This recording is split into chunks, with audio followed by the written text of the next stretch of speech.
Buick as a brand is something that you probably associate with a car that your grandmother drives. They make old people cars, but recently they've been making strides with vehicles like the Regal to be more useful. This 2014 Buick Enclave, on the other hand, isn't one of those. It's still kind of a granny wagon. Let's take a look at it and check the tech.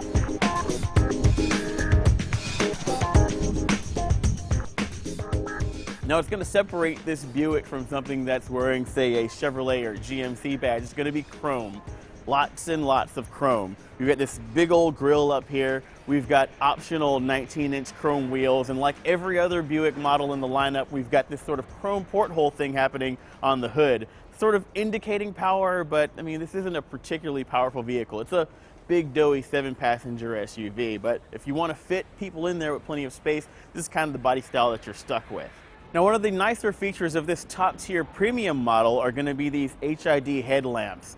Now, they're going to be underneath an LED strip that's going to be your daytime running lamps. But when you turn the steering wheel, you'll see that the projectors do steer a little bit with the front wheels to help you see around corners better. Now, the Buick's cabin has a lot of neat technology, but I can't shake the feeling that this feels kind of like a 5 or 7-year-old car that's got new tech tacked onto it. First of all, you look at the dashboard, particularly at night, you've still got that sort of sickly green glow to the instrument cluster and all of the dashboard illumination. You've also got a couple of interesting things happening here. For example, you've got a small LCD in the instrument cluster where you'll control a couple of vehicle settings. You'll also see your trip computer information, but rather than putting the controls for interacting with that up here or on the steering wheel, they're actually down here at the bottom of the dashboard, a couple of buttons here, which means that if you want to switch from your current fuel economy to your range to empty, you've got to look down at the dashboard and then back up and down at the dashboard and back up. It's terribly distracting. That's a 6.5-inch color touchscreen, which is a decent size, but we're living in a time where we're seeing 8-inch or larger screens in the dashboard. And what that means is with this smaller screen, you get tinier buttons. The text is a little bit more difficult to read, and that means that you spend more time looking at the screen and hunting for your touch points than you would with a bigger screen where you can kind of more casually point and shoot.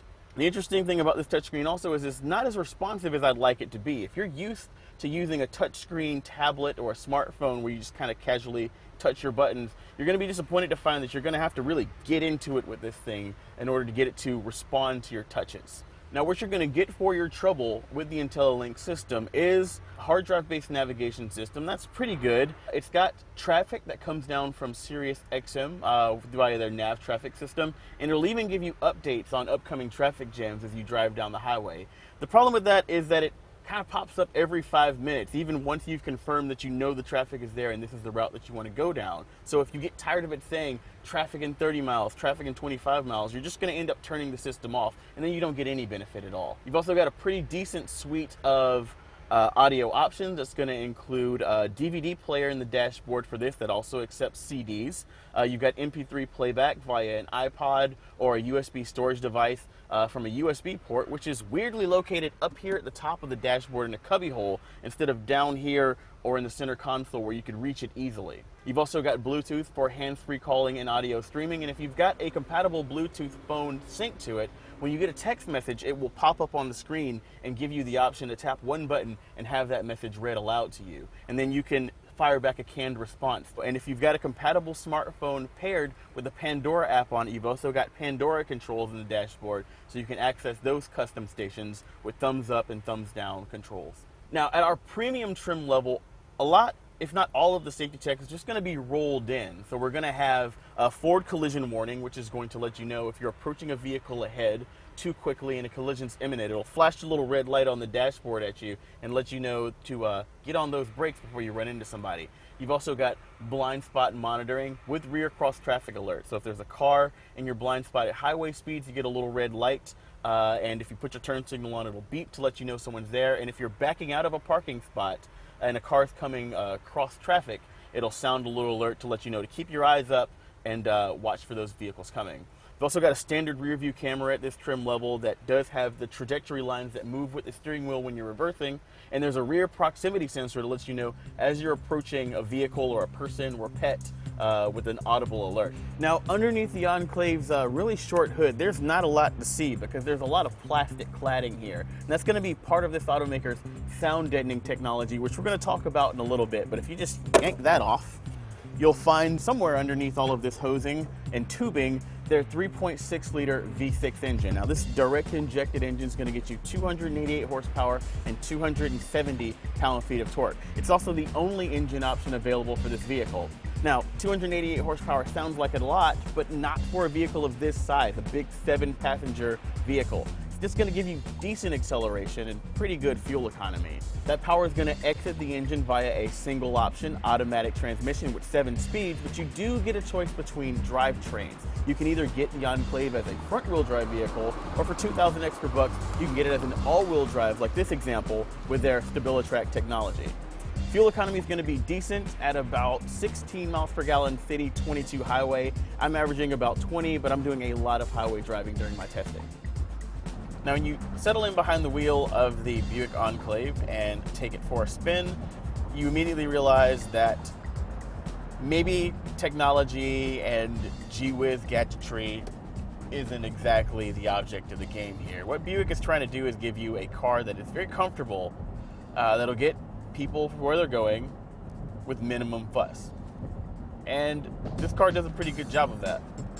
They put a lot of technology into the suspension tune, into the wheel and tire package, into the deadening in the body of the vehicle and the engine bay. They've even like triple laminated the windscreen and glass. All these things kind of come together to give you a very quiet ride. But then it doesn't really feel inspiring. The 7-speed automatic transmission doesn't really want to give you access to all the power that it has, and even if it did, I'm not really sure that it would really make this vehicle feel sprightly. But the engine is really smooth, and the transmission is also smooth. You can barely tell that the shifts are happening. There is a little bit of oddness to do with the 7-speed automatic transmission, and that is that it has a sort of secret, kind of hidden manual shift mode. In order to get into it, you'll pull your shifter down into the L selection, and that's normally on most cars where you'll find your low gear ratio, but in this case it's your manual mode. Once you're there, you'll use this little rocker switch, that you'll activate with your thumb that's on the side of the shifter to shift up and to shift down. It's not really the most efficient way to do it, but if you ever find yourself in that maybe once in a lifetime situation where you need to manually shift this vehicle, that's where you'll find it. Now comes the time when we figure out how much is this going to cost you. The 2014 Buick Enclave is going to start at $39,665, but that's the entry point. If you want the safety check that we talked about, you're going to want to go at the premium group with all-wheel drive, and that's going to bring you to a starting point of $51,995, plus about $925 to get it to the dealership. Now, our model has $3,640 in tech. That's going to include the IntelliLink dashboard tech, the rear seat entertainment, and sunroof. And that's going to bring us to our as-tested price of $52,880. But if you want to do it CNET style, skip that rear seat entertainment. That's going to bring you down to about 50 grand.